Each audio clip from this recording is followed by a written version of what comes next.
this matrix is a real orthogonal matrix, then a square plus b square plus c square plus d square equals. अगर ये matrix suppose करो मैं इसको call ए कर देता हूँ,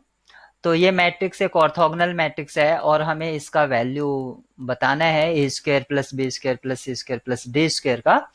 अगर ये ऑर्थोगोनल मैट्रिक्स है तो ऑर्थोगोनल मैट्रिक्स की जो डेफिनेशन है अगर हम उसका यूज करें तो ऑर्थोगोनल मैट्रिक्स किसे कहते हैं, A transpose equal to I equal to A transpose A, या हम ऐसे कह सकते हैं कि A inverse equal to A transpose. ये ऑर्थोगोनल की डेफिनेशन होती है। तो अगर हम इसको ए बी सी का अगर किसी तरह से वैल्यू निकाल पाए तो फिर ए स्क्वायर बी स्क्वायर और सी स्क्वायर करके हम जो आस्क किया गया है हमसे उसका वैल्यू हम बता सकते हैं। तो हम इस फैक्ट को यूज कर लेते हैं क्योंकि यहाँ पर A B C D unknown है, तो मैं मैट्रिक्स ए और A transpose equal to I इस फैक्ट को यूज करता हूं। तो यहाँ से मुझको क्या मिलता है, तो मैट्रिक्स ये ए है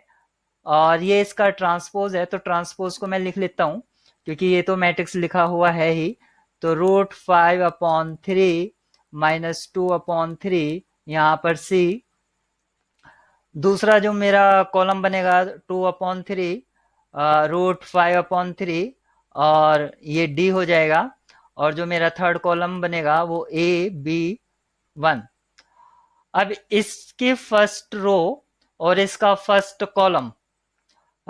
ये मुझे क्या देगा, एक तरह से identity matrix of correct size 1 1 1 और अदर प्लेसेस आपके 0 होंगे। तो मैं इसका फर्स्ट कॉलम ले रहा हूं तो, और सॉरी फर्स्ट रो और इसका फर्स्ट कॉलम, तो यहाँ पर ये क्या मिलेगा, √5 यानी कि 5 और 3 3 9, minus minus converted into plus, ये 2 2 4/9 और ये हो जाएगा प्लस सी स्क्वायर। अब इस फर्स्ट रो को सेकंड के साथ तो मल्टीप्लाई कराऊंगा तो लास्ट में यहाँ पर सी है और यहाँ पर ये डी है, तो मुझको प्रोडक्ट मिलेगा। तो एक्चुअली मुझे प्रोडक्ट की तो जरूरत नहीं है जो यहाँ पर आएगा, मुझे तो जरूरत है ए स्क्वायर बी स्क्वायर और सी स्क्वायर, जैसे यहाँ पर सी स्क्वायर आ गया है। तो बस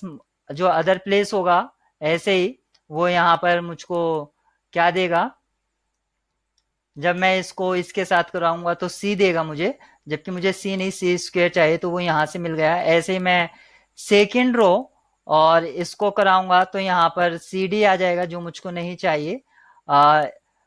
सेकेंड रो और सेकेंड कॉलम कराऊंगा तो मुझको ये डी स्क्वायर यहाँ पर मिल जाएगा। तो यहाँ से जो रिजल्ट आएगा वो 4/9 प्लस 5/9 प्लस डी स्क्वायर। ऐसे ही जो थर्ड एंट्री आएगी वो मुझको नहीं चाहिए, और ऐसे ही आपका जो यहाँ पर आएगा लास्ट में 4/9 प्लस 5/9 प्लस ये रहा आपका थर्ड रो, और यहाँ पर आएगा a square plus b square और plus 1, a square plus b square plus 1।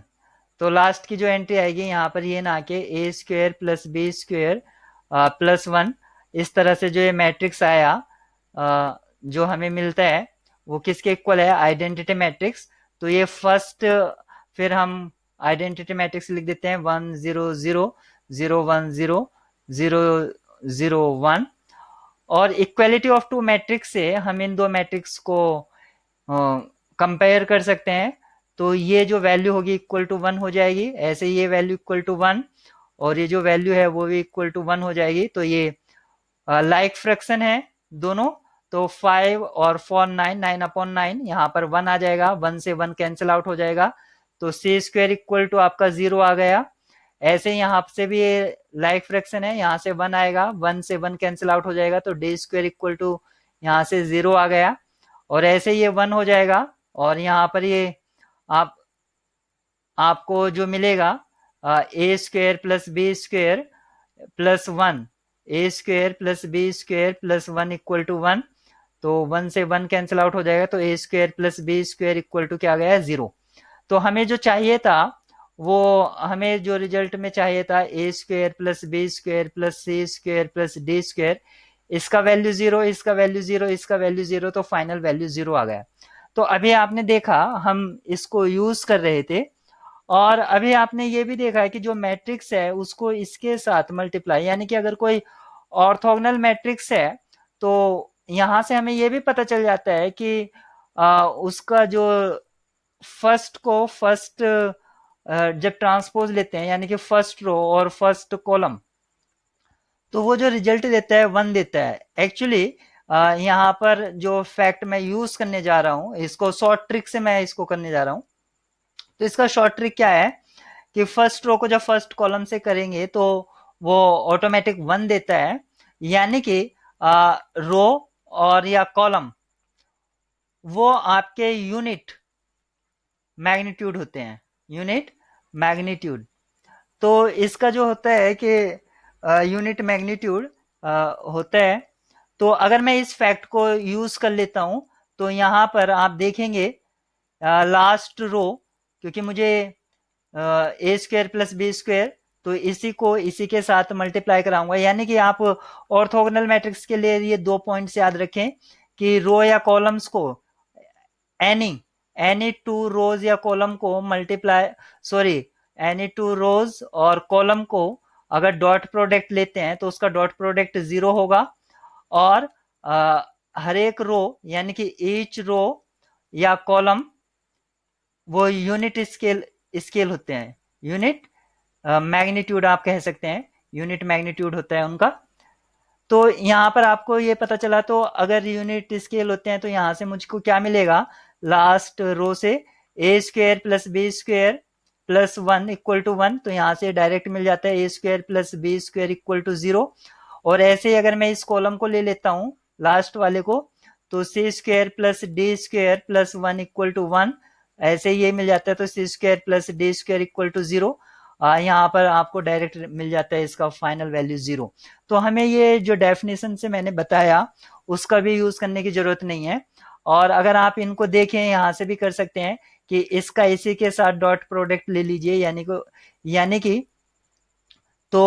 वो क्या होगा, यहाँ से सी स्क्वेयर का वैल्यू आ जाएगा, तो सी स्क्वेयर, और यहाँ से आपका डी स्क्वेयर का वैल्यू आ जाएगा, यहाँ से आप थर्ड देख लीजिए। उस तरह से भी आप कर सकते हैं अलग अलग रो वाइज। वैसे सबसे अच्छा यही है कि लास्ट रो ले लीजिए और लास्ट कॉलम, और वहां से आपको ए square B square C square D square के वैल्यू मिल रहे हैं, और फाइनली एड अप कर दीजिए उनको।